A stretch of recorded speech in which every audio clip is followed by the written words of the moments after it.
Spoiled Brats. Plaything by Larry Niven.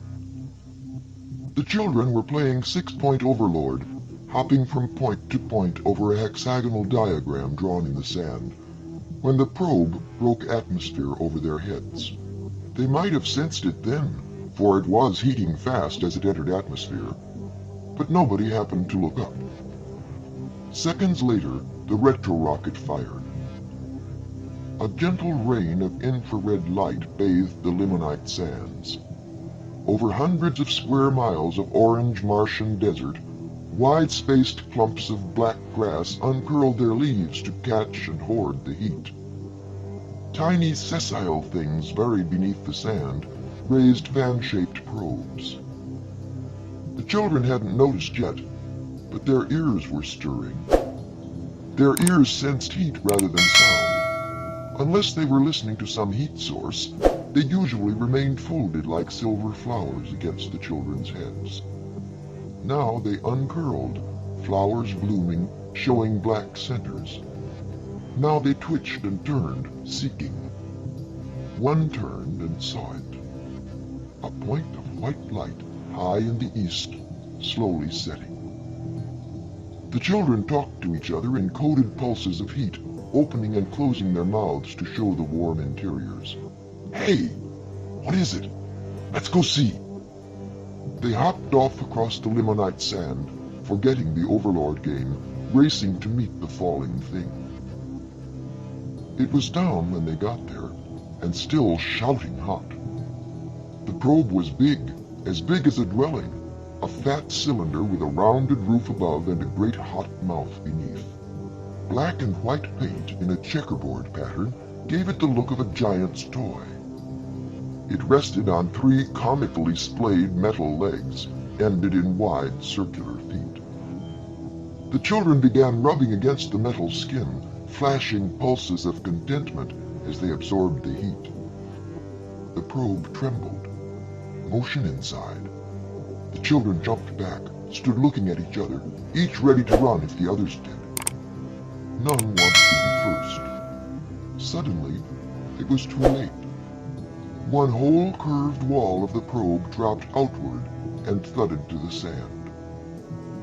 A child crawled out from underneath, rubbing his head and flashing heat from his mouth, words he shouldn't have learned yet. The wound in his scalp steamed briefly before the edges pulled shut. The small, intense white sun, halfway down the sky, cast opaque black shadows across the opening in the probe. In the shadow, something stirred. The children watched, awed. Abel paused in the opening, then rolled out, using the slab of re-entry shielding as a ramp. Abel was a cluster of plastic and metal widgetry mounted on a low platform slung between 6 balloon tires. When it reached the sand, it hesitated, as if uncertain, then rolled out onto Mars, jerkily, feeling its way. The child who'd been bumped by the ramp hopped over to kick the moving thing. Abel stopped at once.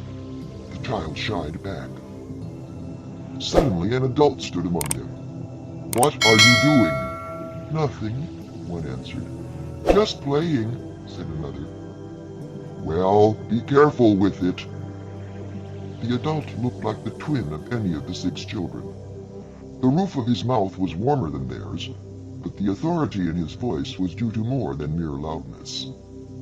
"Someone may have gone to great trouble to build this object." "Yes, sir." Somewhat subdued, the children gathered around the automated biological laboratory. They watched a door open in the side of the drum-shaped container that made up half of Abel's body. A gun inside the door fired a weighted line high into the air. "That thing almost hit me." "Serves you right." The line, coated with sand and dust, came slithering back into Abel's side. One of the children licked it, and found it covered with something sticky and tasteless. 2 children climbed onto the slow-moving platform, then up onto the cylinder. They stood up and waved their arms, balancing precariously on flat triangular feet. Abel swerved toward a clump of black grass, and both children toppled to the sand. One picked himself up and ran to climb on again. The adult watched it all, dubiously. A second adult appeared beside him. "You are late. We had an appointment to Zat, Norn, and Chip. Had you forgotten?" I had. The children have found something. So they have. What is it doing? It was taking soil samples and perhaps trying to collect spores. Now it shows an interest in grass. I wonder how accurate its instruments are. If it were sentient, it would show interest in the children. Perhaps. Abel stopped. A box at the front lifted on a telescoping leg and began a slow pan of the landscape. From the low, dark line of the Mare Acidalium highlands on the northeastern horizon, it swung around until its lens faced straight backward at the empty orange desert of Tracus Albus. At this point, the lens was eye to eye with the hitchhiking child. The child flapped his ears, made idiot faces, shouted nonsense words, and flicked at the lens with his long tongue. That should give them something to think about. Who would you say sent it? Earth, I would think. Notice the silicate disc in the camera, transparent to the frequencies of light most likely to penetrate that planet's thick atmosphere. Agreement.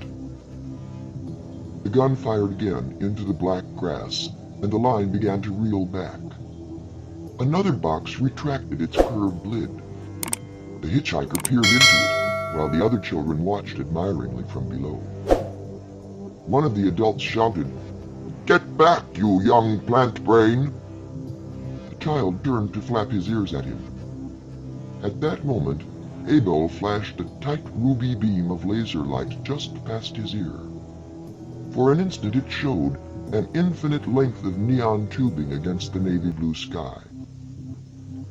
The child scrambled down and ran for his life. "Earth is not in that direction," an adult observed. "Yet the beam must have been a message. Something in orbit, perhaps?" The adults looked skyward. Presently their eyes adjusted. "On the inner moon. Do you see it?" "Yes, quite large. And what are those midges in motion about it?" "That is no automated probe, but a vehicle. I think we must expect visitors soon. We should have informed them of our presence long ago. A large radio frequency laser would have done it. Why should we do all the work when they have all the metals, the sunlight, the resources?" Having finished with the clump of grass, Abel lurched into motion and rolled toward a dark line of eroded ring wall. The children swarmed after it. The lab fired off another sticky string, let it fall, and started to reel it back. A child picked it up and pulled. Lab and Martian engaged in a tug-of-war which ended when the string broke. Another child poked a long, fragile finger into the cavity and withdrew it, covered with something wet.